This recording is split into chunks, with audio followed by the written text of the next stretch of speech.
না গিন্নি, না, এভাবে আর হচ্ছে না। নায়েব মশাইও কিচ্ছু করতে পারলেন না। এখনো খোকার খবর পেলে না? কতবার বলেছি তোমাকে, ছেলেটার জন্য একটা ভালো দেখে মেয়ে দেখো। সংসারমুখী করলে ছেলেটা আর বাইরে বাইরে ঘুরবে না। তোমার ওই এক কথা, ছেলের বিয়ে দিলেই হলো, তারপর দেখা যাবে নতুন বউকে ফেলে সে বাবু ড্যাং ড্যাং করে বাইরে বাইরে ঘুরে বেড়াবে। ছোটবেলা থেকেই তোমার ছেলে বড্ড উড়ো উড়ো, সে সময় শাসন করতে দিলে আজ আর এদিন দেখতে হতো না। এখন আর এসব কথা বলে লাভ আছে? তুমি আমার খোকাকে যেখান থেকে পারো নিয়ে আসো। এবারে খোকা বাড়িতে এলে ওকে আমার কাছে বেঁধে রাখবো, দেখো। আমি আমার চেনা কয়েকজনকে বলেছি, দেখি কতদূর কি করা যায়। কোথায় যে গেল এবার কে জানে। এবারে ছেলে বাড়ি ফিরলে সারা গ্রামকে ভোজ খাওয়াবো। ভগবান, আমার ছেলেটাকে দেখো তুমি, ওর সাথে সাথে থেকো সবসময়। খোকা আমার বড্ড ভোলা। নাকে দড়ি দিয়ে ঘুরিয়ে বেড়াচ্ছে আমাদের, সে ছেলে আবার ভোলা। তুই পর বাবা, আমি যাই, রাতে রান্নাটা বসাই। ও মামা, আমাদের পুকুরের মাছগুলো অনেক বড় হয়ে গেছে না? ওদের কি আমাদের পুকুরে রাখা যাবে না আর? তা হয়েছে, কিন্তু রাখা যাবে না কেন? কাকু বলছিল মাছগুলো বাজারে বিক্রি করে দেবে। ও মা, মাছগুলো আমাকে খুব ভালোবাসে জানো। রূপালী তো আমাকে সব থেকে বেশি ভালোবাসে। ওরা জানে আমি কখন ওদের খাবার দেবো। ও মা, কাকুকে বারণ করো না মাছগুলো বাজারে বিক্রি করতে। ও কি কথা রে, বিক্রি না করলে ঘরে দুটো পয়সা আসবে কি করে রে? তোর স্কুলের মাইনেটাও তো দেওয়া হয়নি এখনো। খেতে তো কয়েকটা ফুলকপি হয়েছে, ওগুলো বিক্রি করতে বলো কাকুকে। আমি আমার পুকুরের মাছ কিছুতেই বিক্রি করতে দেবো না। ছেলের কাণ্ড দেখো, অদ্ভুত বায়না জুড়লো, ক্ষেতের ওই কটা ফুলকপি বিক্রি করে কিছু পাবো? ও মা, কাকুকে তুমি বলবে তো? তুমি বললে কাকু ঠিক শুনবে। আচ্ছা আমি বলবো, এখন পর, আমি রান্নাঘরে যাই রে ভাত বসাতে। কবে যে বড় হবি তুই। তোমার ছেলের খবর কি রামানাথ? কি করে এখন? ঘরমুখী হলো? ছেলের কথা আর কি বলবো, তুমি তো সবই জানো ওর কথা। সে ছেলের কোনোদিনও ঘরে মন টিকে ছিল বলো?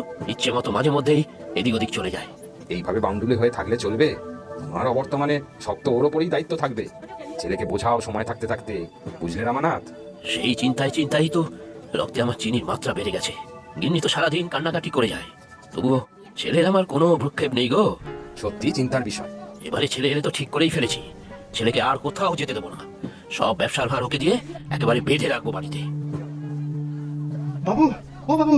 ওই দেখো রামানাথ, তোমাকেই ডাকছে মনে হয়। আরে নিতাই, এখানে কেন? তোমাদের গিন্নিমা ঠিক আছেন তো? গিন্নিমার কিছু হয়নি। নায়েব মশাই আপনাকে বলতে বললো ছোট বাবু আবার ফিরে আসছেন। খোকা, খোকা আসছে। নিতাই, নিতাই তুমি ঠিক শুনেছ। আজকে কার মুখ দেখে ঘুম থেকে উঠেছি কে জানে। আসুক, আসুক ও ছেলে, একেবারে বেঁধে রাখবো। যাও রামানাথ, এবারে ছেলেটাকে বুঝিয়ে সুঝিয়ে ঘরমুখো করতে পারো কিনা দেখো, তারপর বিয়ে দাও একটা, সব ঠিক হয়ে যাবে দেখবে। ঠিক বলেছো অনি, চলো নিতাই বাড়িতে চলো। গিন্নিকেও বলতে হবে, বিয়েটা এবার দিয়েই দেবো। গিন্নিমা জানেন বাবু, ছোট বাবুর ফিরে আসার কথা জানতে পেরে তো গিন্নিমা ঠাকুর ঘরে হাত জোড় করে বসে আছেন। এই হয়েছে তোমার গিন্নি মায়ের জ্বালা। কিছু হোক না হোক ঠাকুর ঘরে হত্যে দিয়ে পড়ে থাকে, বুঝলে অনিল? ছোটবেলায় ছেলেকে বকা দিলেই ছেলের থেকে মা বেশি কাঁদতো, আর তার ফল দেখলে তো ছেলেকে ঘরেই রাখা যায় না। কথাই শোনে না আমার। ও বাবু, তাড়াতাড়ি চলুন এবার। হ্যাঁ, চলি গো অনিল। এইভাবে আর কতদিন চলবে খোকা? এবারে তো কিছু ভাবতে হবে একটা, আমাদেরও তো বয়স হচ্ছে নাকি? হ্যাঁ রে খোকা, তোর এই মাটার কথা মনে পড়ে না বুঝি? খালি চলে যাস আমাকে ছেড়ে। এইবারে কিন্তু তোকে আমি কিছুতেই ছাড়বো না। ও মা, তোমাদের বললাম তো আমি আর কোথাও যাব না তোমাদের ছেড়ে। এই তোমাকে কথা দিলাম। ওগো, ছেলের আমার মুক্তি হয়েছে। ভগবান মুখ তুলে চেয়েছেন বোধহয়। তা বাবা, আমাদের ভুল বোঝাচ্ছিস না তো? হঠাৎ এমন বোধোদয়? আমি বুঝতে পেরেছি বাবা, ছেলে হিসেবেও তো আমার অনেক দায়িত্ব আছে তোমাদের উপর। সত্যি বলছি বাবা। নিতাই রে, সবই তো শুনতে পেলে। গ্রামে গ্রামে ঢাক বাজিয়ে বলে দাও, ভোজ হবে, মহাভোজ হবে। আগে বাবু, আমি এক্ষুনি গ্রামে গ্রামে জানিয়ে দিচ্ছি। ও বাবা, শুধু ভোজ নয়, এবারে আমাদের গ্রামে একটা মাছের মেলা করলে কেমন হয়? মাছের মেলা? এ তো বেশ ভালো কথা। ওগো, ছেলের কথাটা শুনলে একবার। মাছের মেলা হবে, হবে, সব হবে। তোর যখন সংসারে মতি হয়েছে তখন তুই যা বলবি তাই হবে। নিতাই রে, গ্রামে মাছের মেলার আয়োজন শুরু করো। আগে কর্তা, এক্ষুনি যাচ্ছি। ছোট কর্তা এখন থেকে বাড়ি থাকবে। দেখবেন বাবু, আমি একেবারে শ্রেষ্ঠ মাছের মেলা আয়োজন করব। সেই ভালো, সেই ভালো। শোনো শোনো গ্রামবাসী, তোমাদের গ্রামের জমিদার মশাই রমানাথ বাবু মাছের মেলার আয়োজন করেছেন। যারা যারা তাদের নিজেদের মাছ প্রদর্শন করাতে চায় সবাই চলে আসবে। আর মাছ, চিতল মাছ, বিশাল রুই, মাছের মেলায় সপরিবারে চলে আসবে সবাই। নদী নালার জ্যান্ত মাছ, রূপালী ইলিশের মেলা, হরেক রকম মাছের মেলা হতে চলেছে। সবাই চলে এসো। শোনো শোনো গ্রামবাসীরা, যার মাছ সেরা হবে সে পাবে অনেক টাকা পুরস্কার। শোনো শোনো। তোমরা আমাদের পুকুরের মাছ নিয়ে যাবে মাছের মেলায়? তোমরা কেউ ভালো না। কাকুও আমার কথা শুনছে না। আমার রূপালীকে পছন্দ হয়ে গেলে সবাই তো ওকে কেটে খেয়ে নেবে। মাছের মেলায় মাছ বিক্রি করলে ভালো দাম পাওয়া যাবে রে বাবা, সেই টাকায় সংসার চলবে আমাদের। কাঁদলে কি করে চলবে?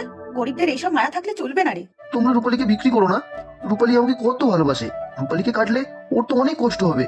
ও মা, কাউকে বোঝাও না। না রে বাবা, তোর কাকু কিছুতেই শুনবে না আমার কথা। জমিদার মশাইয়ের সাথে কথা হয়ে গেছে, বাজারে অনেক দেনা হয়ে গেছে, সেগুলো শোধ দিতে হবে তো। যা বাবা, অনেক রাত হয়েছে, শুয়ে পড়। হাত লাগা রে রানা, তোর মা আর কতদিন করবে? নে নে, হাত লাগা। আজ অনেক টাকার দরকার, আজ অনেক টাকার মুনাফা করে নিতে হবে এখানে। কি হলোটা কি? না না থাক, আমি করে নিচ্ছি ঠাকুরপো। রানার মনটা ভালো নেই, প্রিয় মাছ রূপলীকে বিক্রি করে দেওয়া হবে তো। আবার তোর নাটক শুরু হলো। কাজ কর, কাজ কর।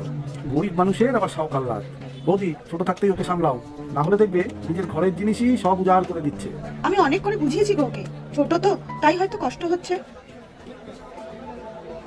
কেমন আয়োজন হলো খোকা? কিছু ত্রুটি রাখিনি। গ্রামে সব মাছওয়ালাদের আজ অনেক লাভ হবে। কত লোক অনেক অনেক মাছ খেতে পারবে। দেখুন বাবু, কত বড় মাছের মেলা রেখেছি, দূর দূর থেকেও লোক এসেছে। হ্যাঁ বাবা, খুব ভালো হয়েছে। সবাই কত আনন্দ করছে, দেখে খুব ভালো লাগছে। আমি কিন্তু অনেক মাছ কিনবো, তারপর গ্রামের সবাইকে ভোজ খাওয়াবো। বাবা, নিতাই কাকা, তোমরা এগো, আমি একটু ওই দিকটাতে যাচ্ছি, দেখে আসি। আচ্ছা যাও যাও, এ সবই তো তোমার জন্য। শুধু তোমার মনটা না বিগড়লেই হলো। কি বলো নিতাই? হ্যাঁ, তোমার কি কেউ হারিয়ে গেছে এখানে বসে কাঁদছো যে? না, আমার কেউ হারায়নি। আমার কাকু আমার রূপালীকে বিক্রি করে দিতে চায়। ওর অনেক কষ্ট হবে, আমি জানি। রূপালী? কে রূপালী? আমার মাছ রূপালী, ওকে আমি রোজ খেতে দেই। মার কাকু বলেছে গরিবদের নাকি বেশি শখ রাখতে নেই। কোথায় তোমার মার কাকু? ওই তো দেখো, ওরা মাছ বিক্রি করছে, আর ওই গামলায় আমার রূপালীকে রাখা এখনো জ্যান্ত আছে। কই চলো তো দেখি। খোকা এসে গেছিস? দেখ ওই মাছটাকে, কি সুন্দর, একেবারে চকচক করছে। এটাই মেলার সেরা মাছ। হ্যাঁ বাবা, দেখেছি, আমারও বেশ পছন্দ হয়েছে। বাবু, তাহলে মাছটা কিনে নিই। ভাই, দাম কত? তোমরা মাছটাকে কিনে নেবে? কেটে খেয়ে ফেলবে? না না, আমি দেবো না ওকে। এ আবার কেমন কথা রানা? বাবুরা এসেছেন, চুপ করে থাকতো। যা, মার কাছে চলে যা। আপনারা যা ভালো বুঝবেন তাই দাম দেবেন বাবু। যত দাম লাগে লাগুক, আমি এই মাছটাই নেব। বাবা দাঁড়াও, এই মাছটার জন্য অনেক দাম আমরা দেব, তবে কেটে খাওয়ার জন্য নয়। এই মাছটা আজকের মেলার সেরা মাছ। তাহলে কিসের জন্য? আবার কি হলো খোকা তো? এই মাছটা জ্যান্ত নিয়ে যাব আমাদের বাড়ি বড় দিঘিতে। এই রানা এসে রোজ খাবার দিয়ে যাবে আমাদের মাছগুলোকে। রূপালীকে কেটে খাবে না তোমরা? তুমি খুব ভালো দাদা। রূপালীর সাথে সাথে তোমার অন্য মাছগুলোকেও আমি খাওয়াবো, ওরা আমাকে খুব ভালোবাসবে। দেখো। ও বাবা, গ্রামে যে আমার খোকার আরো এক দোসর আছে তা তো জানতাম না। শোনো হে, খোকা যা বলছে তবে তাই হোক। এই নাও হে 5,000 টাকা, এই মাছটার জন্য দিলাম। কর্তা বাবু, আপনাকে যে কি বলে ধন্যবাদ দেব। আমার ছেলের মুখে এত দিনে হাসি ফুটলো। তবে রানা, একটা কথা শোনো, জিনিস ভালোবাসা খুবই ভালো, কিন্তু তার জন্য তোমাদের রুটি রুটির সমস্যা যেন না হয়। তুমি বড় হও, আরো বুঝবে, যেমন আমি বুঝেছি।